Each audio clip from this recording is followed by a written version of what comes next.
ஆய்வஸ் அனைவருக்கும் வணக்கம். இன்னைக்கு நம்ம என்ன பார்க்க போறோம்னா, இலங்கையில பார்த்தீங்கன்னா, நைனி நாகபூசணி அம்மன் ஆலயம் இருக்கிறது எல்லாருக்கும் தெரிஞ்சிருக்கும். அந்த ஒரு ஆலயத்தில பார்த்தீங்கன்னா, வருடாந்த மகோத்சவம் இந்த வருஷம் பார்த்தீங்கன்னா, 6ஆம் மாசம் 17ஆம் தேதி பார்த்தீங்கன்னா, கொடியேற்றத்தோட ஆரம்பமாக இருக்கும். மிகவும் பிரம்மாண்டமான அம்மனுக்கே அழகளிக்கிற ஒரு திருவிழான்னு தான் சொல்லலாம். இந்த ஒரு கோயிலில் நடக்கிற திருவிழா. அதை பத்தின விளக்கமா தெரிஞ்சுக்கிற போலாம். வாங்க வீடியோக்குள்ள போகலாம். ஃபர்ஸ்ட் ஆஃப் ஆல் இந்த கோயிலை பற்றி கொஞ்சம் மேலோட்டமாக தெரிஞ்சுக்கிட்டு போனால் நல்லோன்னு நினைக்கிறேன்.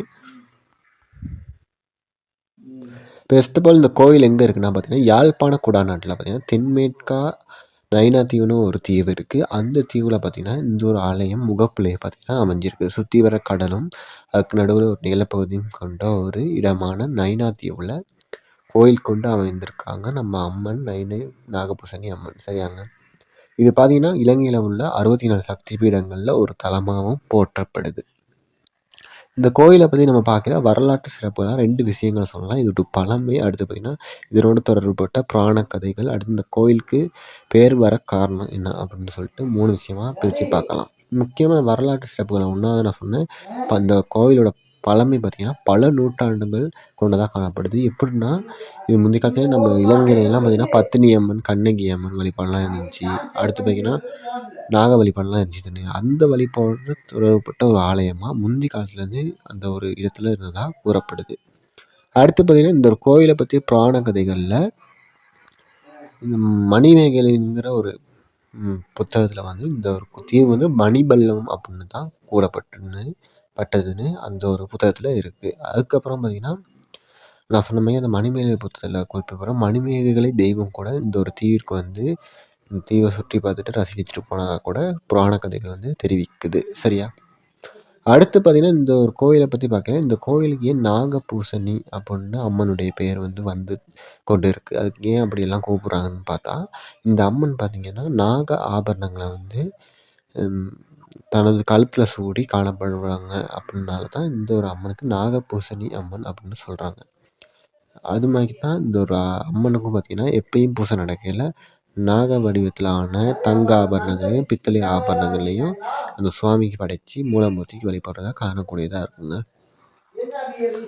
அடுத்து ஆலயத்தை பற்றி சிறப்பாக சொல்லணும்னா, இந்த ஆலயத்தோட கட்டிட அமைப்பில் மிக முக்கியமான கோபுரம் தாங்க. ஆமாம், அந்த ஒரு தீவுக்கே வந்து எப்படி சொல்கிறது, மெயின் கேட்டுன்னு சொல்லலாங்க. இந்த கோயிலுக்கு வந்து நீங்கள் வந்து யாழ்ப்பாணத்துலேருந்து குறிக்கட்டுவானுக்கு போயிட்டு அங்கே ஒரு படகுல போயிட்டு தான் போகணுமா இருக்கும் இந்த ஒரு கோயிலுக்கு. அப்படி படகுல போயிட்டு இறங்குற இடமே பார்த்தீங்கன்னா இந்த ஒரு கோயில்கிட்ட முகப்பில் முழிக்கிற மாதிரி தான் இருக்கும். அந்த ஒரு முகப்பு தான் நான் சொல்கிறது இந்த கோபுரங்க.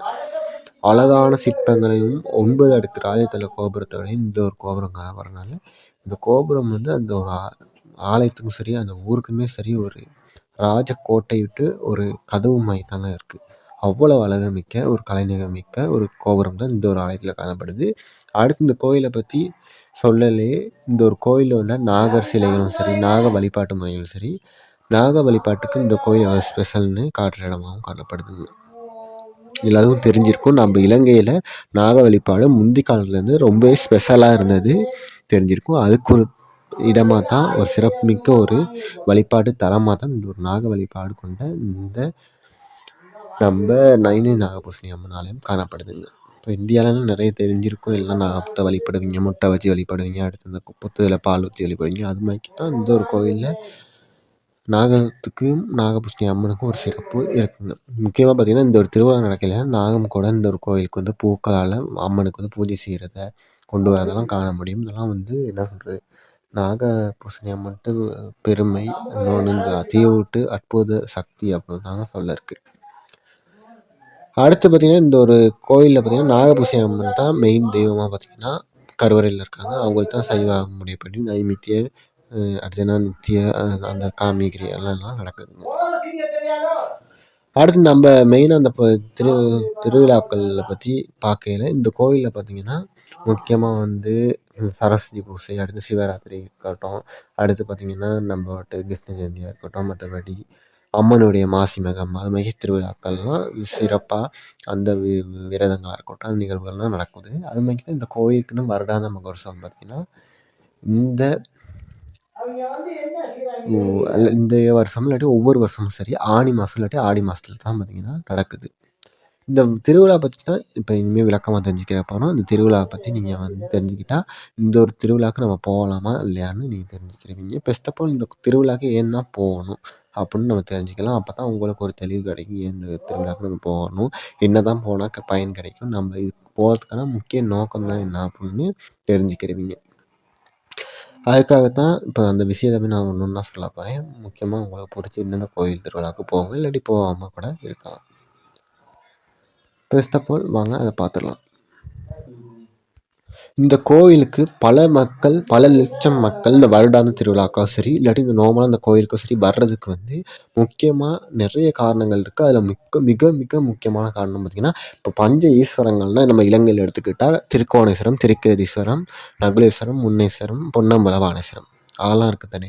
அதுக்கு எப்படி ஒரு டிமாண்ட் இருக்குது, எப்படி ஒரு சிறப்பு இருக்குது. சிவன்னா அப்பன், அங்கே உள்ள சிவன் காலத்தால் முற்பட்டவர், அங்கே உள்ள கோயில் முழுக்க கல்லானானது, அது மாதிரிலாம் சிறப்பு இருக்குது தானே. அது மாதிரிக்கு தான் நம்ம அம்மனுக்குள்ள 64 சக்தி பீடங்களில் இந்த ஒரு கோயில் வந்து ஒன்றா இருக்கனால இந்த கோயிலுக்கு வந்து நிறைய பேர் வந்து அம்பாள்கிட்ட அருளை பெறவும் இந்த ஒரு சக்தி பீடத்தை பார்வையிடையும் ஒரு ஆர்வத்தில் வந்து வர்றாங்க. இன்னொன்று விஷயம் பார்த்திங்கன்னா, இந்த ஒரு கோயிலில் உள்ள அம்மன் பார்த்திங்கன்னா வந்து நாகதோஷம் உள்ள மக்களை வந்து நிவர்த்தி பண்ணி நாகதோஷத்தை இல்லாமல் பண்ணுறதுக்கு உடைய சக்தியை கொண்டனால ஜாதகத்தில் இந்த சொல்லுவாங்க நாகதோஷம், செவ்வாய் தோஷம் அதெல்லாம் இருக்குது அப்படின்னு. அப்படி இருக்கிறதுல நாகதோஷம் உள்ளவங்க பார்த்திங்கன்னா இந்த ஒரு கோயிலுக்கு வந்து நேர்த்திக்கடன்லாம் வச்சு வழிபட்டால் அந்த நாகதோஷம் பார்த்திங்கன்னா நிவர்த்தி பெறதா கூறப்படுது. அடுத்து நம்ம எல்லா கோயில்லையும் தான் இங்கேயும் வந்து வேண்டுதல்களுக்காகவும் வர்றாங்க. தான் எனக்கு பாபா கிடைக்கும், இன்னும் எனக்கு வருத்தம் சரியாகணும், எனக்கு படிப்பு சரியாகணும், என் குடும்ப பிரச்சனை சரியாகணும், எனக்கு பைக் வாங்கணும், தொழிலுக்கு போகணும், நல்லா வெற்றி கிடைக்கணும் அப்படின்னு பிரச்சனை உள்ளவங்களும் இங்கே உள்ள அம்மனை சஸ்திரவாக நினச்சி மனசார கும்பிட்டா இந்த அம்மன் வந்து கை கொடுப்பாங்க. நம்ம விட்டு குடும்ப பிரச்சனைகள் தீராத நோய், அடுத்து காரிய வெற்றிகள் அதெல்லாம் நடக்கும்னு சொல்லி நம்பிக்கை நம்பப்படுது. அடுத்து நம்ம ரீசண்டாக நம்ம வந்து இப்போ நம்பிக்கைகள், நம்மளுடைய ஜாதக குறைபாடுகள் அதை நிவர்த்தி செய்கிறத விட்டுட்டு அதுக்கப்புறம் நம்ம வெளியே தாண்டி இந்த ஒரு இடத்த சுற்றுலா இடமாவோ அடுத்து இல்லாட்டி அதிசயத்தக்க இடமாவோ வந்து பார்க்குறாங்களாம் மக்கள் அப்படின்னு சொன்னால் அதுவும் தான் இருக்குதுங்க இந்த ஒரு தீவில் உள்ள இந்த கோயிலுக்கு. ஆமாங்க, நிறைய டூரிஸ்ட், அதாவது பார்த்திங்கன்னா வெள்ளைக்காரவங்க, பார்த்திங்கன்னா நம்ம வந்து வெளிநாட்டவர்கள், ஜப்பான், கொரியா, மற்றபடி அமெரிக்காக்காரங்க கூட இந்த ஒரு கோயிலை வந்து பார்க்குறாங்க. அதுக்கான காரணங்கள் நிறையவே இருக்குங்க. இந்த கோயிலுடைய தொன்மை நான் சொன்ன மாதிரிக்கே இந்த கோயில் பல ஆண்டுகள் பழமையானது. இப்படி கதிர்காமம் 2000 வருஷம் பழமையானது. அதுக்கு இந்த ஒரு கோயிலும் பல நூற்றாண்டுகள் பழமையானது. அதுவும் முக்கியமாக அம்மனுக்காக சிறப்பு பெற்ற ஒரு கோயில்னால வரலாற்று ரீதியாக மிகவும் பழமையான கோயில்னால இந்த ஒரு இடத்தையும் இந்த ஒரு சுற்று வட்டாரத்தையும் இந்த இடத்துல எப்படி அம்மன்ட்டு புராண கதைகளான இடம்பெற்று அரங்கியிருக்கு அப்படின்னு பார்க்குறதுக்கும் இந்த ஒரு கோயிலுக்கு பார்த்திங்கன்னா வர்றாங்க. அடுத்து பார்த்திங்கன்னா இங்கே உள்ள நான் கோபுரத்தை நான் மிக முக்கியமாக சொல்லணும். அந்த ஒரு 9 அடுக்கு நவதள 108 அடியான்னு தெரியல, ஆனால் அந்தளவுக்கு ஒரு சமயத்தில் இந்த ஒரு கோபுரம் இருக்குது. அந்த ஒரு கோபுரத்தை பார்க்குறதுக்கும் நிறைய மக்கள் வந்து இங்கே வர்றதை குறிப்புகள் பார்த்திங்கன்னா சொல்லப்படுது இன்டர்நெட்டில் நான் தேடி பார்த்தபடி. அடுத்து பார்த்திங்கன்னா இந்த கோயிலுக்கு வர்றது இன்னொரு விஷயமும் சொல்லப்படுது. என்னென்னா இந்த ஒரு கோயிலுக்கு வரையில் பார்த்திங்கன்னா மற்ற கோயில்களில் நீங்கள் வந்து நடந்து போகலாம், இல்லாட்டி பஸ் மூலியமாக போகலாம். இந்த ஒரு கோயிலுக்கு வரையில் பார்த்திங்கன்னா நீங்கள் வந்து ஒரு சின்ன ஒரு பெரிய கடலை வந்து தாண்டி வரக்கூடியதாக இருக்கும். அதுவும் இந்த கடல் பார்த்திங்கன்னா வங்க கடல்னு சொல்லுவாங்க. அதை பார்த்திங்கன்னா இலங்கை சுற்றிலும் இந்து சமுத்திர கடல் இருக்குது. அந்த ஒரு கடலில் தான் நீங்கள் வந்து பயணித்து இந்த ஒரு கோயிலுக்கு பார்த்திங்கன்னா இந்த ஒரு தீவுக்கு பார்த்திங்கன்னா அழகான ஒரு பூப்பொழிவு கொண்ட ஒரு பிரம்மாண்டமான அந்த தீவுக்கு பார்த்திங்கன்னா வரக்கூடியதாக இருக்கும். அதுவும் பார்த்திங்கன்னா நிறைய பேருக்கு பிடிச்சனால கடல் ட்ராவல் பண்ணிகிட்டே அப்படியே கோயிலையும் விசிட் பண்ணி சாமி கும்பிட்டு அன்னதானம்லாம் சாப்பிட்டு வரலான்னு சொல்லி இந்த ஒரு கோயிலுக்கு பார்த்திங்கன்னா மக்கள் வர்றாங்க. அடுத்து இந்த கோயிலில் வந்து நீங்கள் சுவாமி கும்பிட்டு மனநிறைவு வருதோ இல்லையோ, இந்த ஒரு கோயிலுக்கு நீங்கள் வந்துட்டாலே அந்த இடத்த இறங்கிட்டாலே சுற்றி வர கோயிலை சுற்றி இந்த கடலை பார்க்குறதா இருக்கட்டும், இந்த கோயிலில் உட்காந்து எய்ப்பாடுறதா இருக்கட்டும், எல்லாத்துலேயும் ஒரு மனநிறைவும் ஒரு அமைதியும் ஒரு பீஸ்ஃபுல் ஏரியாவாக தான் இருக்குனால இந்த ஒரு கோயிலுக்கு பார்த்திங்கன்னா மக்கள் நிறைய பேர் வரக்கூடியதாக காணக்கூடியதாகவும் இருக்குது. அடுத்து பார்த்திங்கன்னா மக்கள் விட்டு இந்த ஒற்றுமை அதை விட்டு அடையாளமாக பார்த்திங்கன்னா இங்கே நிறைய மக்கள் வரக்கூடியதையும் நீங்கள் பார்க்கலாம். அதுவும் இந்த கோயிலுக்கு இன்னொரு இப்போ நான் சொன்ன மாதிரி இந்த ரீசெண்டாக நடக்க போகிற திருவிழாவுக்கு வர்றதுக்கு ரொம்ப முக்கியமான காரணம் இந்த சுவாமி அம்மன் இருக்காங்க தானே, அவங்க பார்த்திங்கன்னா 29ஆம் தேதி திருத்தொற்று சமம் நடக்க இருக்குது, 6 மாதம் 29. அப்போ பார்த்திங்கன்னா தெப்பம்னா அந்த அம்மனை வந்து ஏந்திர ஒரு வாகனம் வைக்க, அந்த வாகனத்தில் பார்த்தீங்கன்னா அம்மனை ஏற்றி அந்த கடலில் தான் பார்த்தீங்கன்னா தேரோட்டம் செய்வாங்க. மற்ற ஆலயங்கள் மாதிரிக்கு ஆற்றல் இல்லாமல் அது வந்து வேறு லெவல் பார்க்க அழகாக இருக்கும். அந்த நிலா வெளிச்சத்தில் அந்தி டைமில் நல்லாயிருக்கும். ஃபோட்டோ ஷூட் எடுக்கவும் சரி, பார்க்கவும் சரி. அதுக்கும் பார்த்தீங்கன்னா நிறைய மக்கள் வருவாங்க. சரி, நம்ம இப்போ வந்து இந்த கோயிலுடைய வருடாந்த உற்சவ திருவிழாக்களை பற்றிய விளக்கத்தை, அதாவது என்னென்ன நாளில் என்னென்ன நடக்கணும்னு விளக்கம் தெரிஞ்சுக்கலாம். ஃபர்ஸ்ட் ஆஃப் ஆல் பார்த்தீங்கன்னா 15ஆம் தேதி 6ஆம் மாதம் வந்து கொடியேற்றம் இந்த ஒரு கோவிலில் நடக்குது. அதுக்கப்புறம் பார்த்தீங்கன்னா அது தொடர்ந்து 15ஆம் தேதினா 20ஆம் தேதி வாக்கில் குடை திருவிழா வந்து இடம்பெறும். அதுக்கப்புறம் பார்த்தீங்கன்னா அடுத்து 22ஆம் தேதி வாக்கில் பார்த்தீங்கன்னா இந்த ஒரு கோவிலில் மிகவும் பிரம்மாண்டமான சர்ப்பவாகன திருவிழா நடைபெறும். இந்த சர்ப்பவாகன திருவிழா தான் பார்த்தீங்கன்னா இந்த ஒரு கோவிலே மிகவும் பிரம்மாண்டமான மக்களை கவர்ற நிறைய பேர் வந்து பார்க்குற ஒரு திருவிழா. ஏன்னா அம்மன் வந்து இங்கே வந்து நாகபூசணியாக இருக்கனால நாக வடிவான ஒரு வாகனத்தில் பார்த்திங்கன்னா அம்மன் பார்த்திங்கன்னா நம்மளுக்கு அருள் பாலிக்க வந்து ஆதிசேஷ ரூபத்தை கொண்ட நம்ம பெருமாள் மைக்க அந்த ஒரு அம்மன் வந்து நாகத்தில் வருவாங்க. இது பார்த்திங்கன்னா அந்த ஆலயத்துக்கு பெயர் இருக்க அர்த்தத்தை வந்து முழுமையாக்குற மாதிரி காணப்படும். அப்படின்னா பார்த்திங்கன்னா இப்போ ராமன்னா எப்படி காது பூசன் அதுமாரிக்கு தான் இந்த கோயில்கிட்ட பேர் என்ன நைனை நாகபூசணி அம்மன் ஆலயம்ட்டனே. அந்த நைனை நாகபூசணி அம்மன்ட்டு அந்த நாகபூசணி அம்மன் அப்படின்னு நாகம் பற்றின அந்த வார்த்தை வர்றதுக்கு இந்த ஒரு ரூபத்தை, அதாவது அம்மன் வந்து நாக வடிவில் வரதை பார்த்தா இது மாதிரி நாகபூசணி அம்மன் ஆலயம் தான் அப்படின்னு சொல்கிற அளவுக்கு வேறு லெவல் அழகாக பார்த்தீங்கன்னா இங்கே வந்து சர்ப்பவாகனம் நடைபெறும். அதுக்கப்புறம் பார்த்திங்கன்னா 7ஆவது நாள் திருவிழா முடிஞ்ச பிறகு மஞ்சள் திருவிழா பார்த்திங்கன்னா நம்ம இனவேல் மஞ்சள் திருவிழா அமைக்கையோ இல்லாட்டி நல்லூர் மஞ்சள் திருவிழா அமைக்கோ இங்கேயும் பார்த்திங்கன்னா 10ஆம் நாள் திருவிழா பார்த்திங்கன்னா பிரம்மாண்டமான சிங்க வாகனங்கள் பூட்டின, அடுத்து பார்த்திங்கன்னா அழகான யாழி உருவங்கள் கொண்ட ரொம்பவே அழகான சிற்ப வேலைப்பாடு கொண்ட அழகான மஞ்சள் பார்த்திங்கன்னா இந்த ஒரு கோயிலை சுற்றி அந்த ஒரு கடல் பரப்பில் கடல் காற்று படப்பட திருமஞ்சத்தில் பார்த்திங்கன்னா எழுந்து வருவாங்க நம்ம அம்மன். இது 10ஆம் நாள்னா 25ஆம் தேதி வாக்கில் இந்த ஒரு திருவிழா நடைபெறும். அதுக்கப்புறம் பார்த்திங்கன்னா இந்த கோயிலில் தேர் திருவிழா பார்த்திங்கன்னா ரொம்ப ஸ்பெஷல். ஏன்னா பார்த்திங்கன்னா இலங்கையில் நிறைய யூடியூபர்ஸாக இருக்கட்டும், நிறைய இந்த தனி முயற்சியில் பார்த்திங்கன்னா யூடியூப்லாம் வீடியோ போடுறவங்க, ரீல்ஸ் அப்லோட் பண்ணுறவங்களா இருக்கட்டும், நிறைய பேர் குமிஞ்சு இந்த இடத்துல வீடியோ எடுத்தால் நீங்கள் போகிறத காண முடியும். இந்த தேர் திருவிழா பார்த்திங்கன்னா எப்போ நடக்குதுன்னா இருங்க கொஞ்சம் அதை பார்த்து சொல்லிடுறேன். ஆனால் அந்த தேர் திருவிழா பார்த்திங்கன்னா நிறைய பேர் வரதுக்கூடிய காண முடியும். அதுவும் ஃபோட்டோ பிடிக்க ரீல்ஸ் எடுக்க நம்மளை ஃபேமஸ் ஆகிக்குன்னு சொல்லி நிறைய பேர் இங்கே வருவாங்க. அந்த ஒரு திருவிழா தேர் திருவிழா பார்த்திங்கன்னா காலை அளவில் பார்த்திங்கன்னா இந்த கோயிலை சுற்றி வரக்கூடியதாக காணப்படும். ஒரே ஒரு தேர் தான் வரும், மிக பிரம்மாண்டமான தேராக இருக்கும். இந்த ஒரு ஆலயத்தை விட்டு பிரம்மாண்டத்தையும் மிஞ்சிருக்கும். அந்த ஒரு தேர் திருவிழா பார்த்திங்கன்னா 6ஆம் மாதம் 28ஆம் தேதி பார்த்திங்கன்னா நடக்க இருக்குது. முக்கியமாக பார்த்திங்கன்னா இந்த ஒரு திருவிழாவுக்கு இந்தியாவிலேருந்து கூட பக்தர்கள் வராங்க. ஏன்னா பார்த்திங்கன்னா அம்மன்ட்டு இந்த பூரண அருளையும் அம்மன்ட்டு அந்த அழகான தங்க முகத்தையும் பார்க்குறதுக்கு தான். அன்றைக்கி பொழுது பார்த்திங்கன்னா ரதோற்சவம் முடிஞ்ச பிறகு இந்த நித்திய அன்னதான கோயில், அதாவது இந்த கோயில் நார்மலாகவே எப்பயும் அன்னதானம் எந்த நாளையும் கொடுப்பாங்க இலவசமாக. அதுமாதிரி அந்த ஒரு நாள்லேயும் இலவசமாக வந்து அன்னதானம்லாம் கொடுப்பாங்க.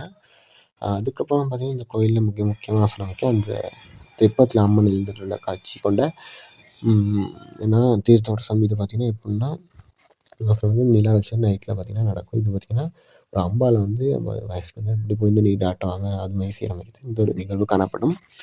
அதுக்கப்புறம் பார்த்திங்கன்னா இந்த கோயிலில் இன்னொரு முக்கியமான ஒரு திருவிழா தான் கைலாய வாகன காட்சி நடைபெறும். அதாவது பார்த்திங்கன்னா சிவனும் சக்தியும் வந்து ஒன்று மலையில் வந்து எழுந்தருளி எப்படி நம்மளுக்கெல்லாம் அருள் பாலிக்க அமைக்க இந்த ஒரு ஆலயத்தில் பார்த்திங்கன்னா ஒரு வாகனத்தில் பார்த்திங்கன்னா அம்மனும் சிவனும் பார்த்திங்கன்னா ஒன்றாக ஐக்கியமாக பார்த்திங்கன்னா வந்து நம்மளுக்கு வந்து அருள் பாலிப்பாங்க. இது வந்து நந்தி வாகனத்தில் தான் வருவாங்கன்னு நினைக்கிறேன். இவ்வளோ விஷயங்கள் பார்த்திங்கன்னா இந்த ஒரு கோயிலில் நடக்கும். இன்னுமே பார்த்திங்கன்னா நிறைய வாகனம் இந்த கோயிலில் வரும். அதை பற்றி நான் சொல்ல காரணம்னா மிக முக்கியமாக இந்த வாகனம் திருவிழா வந்து ஸ்பெஷல்ன்றது தான் சொல்கிறேன். நீங்கள் முக்கியமாக 28ஆம் தேதி போனால் ரொம்ப ஸ்பெஷலாக இருக்கும். தேர் திருவிழா அன்றைக்கி சாப்பிட்டு நல்லா சுற்றி பார்த்துட்டு ரதத்தெல்லாம் போட்டு மீனுக்கெல்லாம் பிடிச்சி ரீல்ஸ்லாம் அப்லோட் பண்ணிட்டு வர முடியாதா இருக்கும். அடுத்து முக்கியமாக இந்த தீர்த்த திருவிழாக்கு போனால் உங்கள்கிட்ட பாவ முடியும் தீர்க்கக்கூடியதாக நேர்த்து கடனை செலுத்தக்கூடியதாக. அடுத்து பார்த்திங்கன்னா அம்மன் கடலில் தெப்பத்தில் எழுதுகிற அந்த பிரம்மாண்ட அரிய காட்சி நீங்கள் பார்க்கக்கூடியதாகவும் இருக்கும். அவ்வளோதாங்க இந்த ஒரு கோயிலில் இவ்வளோ திருவிழாக்கள் ஸ்பெஷலாக இருக்குது. அடுத்து இந்த கோயிலுக்கு எப்படி தான் போகுதுன்னா இலங்கையில் வந்து நீங்கள் போகிறதா இருந்தால் எந்த ஒரு பகுதியிலேருந்து போனால் யாழ்ப்பாணம் பஸ்ஸில் வந்து நீங்கள் ஏறணும். முக்கியமாக பதிலிலேருந்து யாழ்ப்பாணத்துக்கு போகிறதுக்கு பஸ் இருக்குது. மற்ற பகுதியில் எப்படி இருக்குன்னு தெரியல. ஆனால் கொழும்புலேருந்தும் யாழ்ப்பாணத்துக்கு போகிறதுக்கு டிரெக்டாக பஸ் இருக்குது. மற்றபடி மட்டக்களப்பு யாழ்ப்பாணம் பஸ்ஸும் இருக்குது. மற்றபடி பார்த்திங்கன்னா நம்ம காலி அங்கிட்டு வந்து அந்த போய்ட்டுலாம் இருக்கான்னு தெரியல, கொஞ்சம் தேடி தெரிஞ்சுக்கோங்க. அப்படி நீங்கள் தெரிஞ்சுக்கிட்டிங்கன்னா அந்த பஸ்ஸில் நீங்கள் யாழ்ப்பாணம் போய்ட்டு மெயின் டவுனில் இறங்கி கொடிக்கட்டமான பஸ்ஸில் ஏறி அது பார்த்திங்கன்னா 35-40 கிலோமீட்டர் பார்த்திங்கன்னா இருக்குது. அங்கே போய்ட்டு இறங்கிட்டு அங்கே உள்ள படகுல ஏறி நீங்கள் வந்து போகக்கூடியதாக இருக்கும். படகு பார்த்திங்கன்னா அந்த ஒரு நைனா தீவுக்கு பார்த்திங்கன்னா அரவருக்கு பார்த்திங்கன்னா மக்களை வந்து ஏற்றிக்கொள்ளி செல்கிற அளவுக்கு பார்த்திங்கன்னா வசதி கொண்டு தான் நிறைய படகுகள் இருக்குது. இதுக்கு பார்த்திங்கன்னா ஒரு குறிப்பிட்ட தொகை தான் வசூல் விற்பாங்க, எவ்வளோன்னு தெரியல. ஆனால் இந்த ஒரு வருடாந்த மகோற்சவம் நடக்கிற பகுதியில் நேரத்தில் பார்த்திங்கன்னா நிறைய பக்தர்கள் அந்த கோயிலுக்கு வரனால ஆள் கூடனால புக் பண்ணி படகுலாம் போகிற வைக்கிறதுக்கெல்லாம் இது இருக்கலாம். இல்லாட்டி டிக்கெட் வாங்குறதுக்கு நிறைய வரிசையில் நிற்கக்கூடியதாக இருக்கலாம். அதனால் கொஞ்சம் வெள்ளன போயிட்டு இப்போ திருவிழா 10 மணிக்கு தகுந்தா நீங்கள் 6 மணிக்கு அங்கே போய்ட்டு டிக்கெட் கவுண்டரில் நின்று டிக்கெட்டை வாங்கக்கூடியதாக இருந்தால் லேசாக இருக்கும். அடுத்து பார்த்திங்கன்னா படகுகளில் வந்து ஏறுறப்ப ரொம்ப கவனமாக இருக்கும், இறங்குறப்ப கவனமாக இருக்கணும். உள்ளுக்கு முக்கியமாக பார்த்திங்கன்னா அந்த அலையெல்லாம் வந்து நம்மளுக்கு வந்து புதுசாக போகிறவங்களுக்கு நான் சொல்கிறேன், அலையெல்லாம் போகையில் பார்த்திங்கன்னா ரொம்ப கஷ்டமாக உங்களுக்கு வந்து உடம்பே ஆடுற மாதிரிக்கே உழுகுற மாதிரிலாம் ஃபீலிங் வரும். சிலவங்களுக்கு வாந்தியெல்லாம் வரலாம். அதனால் டேப்லெட் போட்டு போங்க. இன்னொன்று இந்த ஓரத்தில் நிற்கிற கவனம், ஏன்னா அந்த அலையெல்லாம் கூட வந்து சீற்றம் வைக்கிறப்ப கொஞ்சம் உங்களுக்கு பேலன்ஸ் ஆகாது உடம்பு, அதனால் கொஞ்சம் கவனமாக போய்க்கிருங்க. அடுத்தது வந்து தேர் திருவிழாக்கெல்லாம் போகலாம் கொஞ்சம் உங்களோட பேர்ஸு பணப்பை எடுத்து பார்த்திங்கன்னா உங்கள்கிட்ட உடைகள் அதெல்லாம் வந்து கவனமாக வச்சுக்கோங்க. ஏன்னா வந்து நிறைய திருடர்கள் இருக்கலாம். நம்ம நேரத்துக்கு அம்மன்ட்டார்களில் திருட்டு நடக்காமல் இருக்கலாம், திருட்டு நடந்துட்டா அதனால் கொஞ்சம் பேஸ் கேஸாக கவனமாக கொண்டு போய்ட்டு வச்சுக்கோங்க. அப்போ உங்கள்கிட்ட சளியும் மிச்சம் இது பாதுகாக்கப்படும். அடுத்து உங்கள்கிட்ட உடைமைகளும் பாதுகாக்கப்படும். அடுத்து பார்த்திங்கன்னா இந்த கோயிலுக்கு போயிடலாம். நீங்கள் வந்து கோயிலுக்கு பார்த்திங்கன்னா நீங்கள் வந்து அது டீஷர்ட்டை கழட்டிட்டு வந்து வெறும் மேலில் வெயிட்டை இட்டு போனால் வந்து நல்லா பெண்கள் வந்து கலாச்சார உடைகளை பண்ணலாம். அதான் இந்த ஆலயத்து கட்டுப்பாடு. முக்கியமாக தொப்பியெல்லாம் உள்ளுக்கு வச்சுட்டு போவாங்க. ஏன்னா நம்ம அம்மன் வந்து நம்ம சிவபெருமானுக்கு மனைவி, சிவபெருமானுக்கு எவ்வளோ நீங்கள் மரியாதை செலுத்துகிற மாதிரிக்க அந்த அம்மனுக்கு மரியாதை செலுத்தி பார்த்திங்கன்னா உள்ளுக்கெல்லாம் போய் தொப்பியெல்லாம் கழட்டிட்டு போங்க.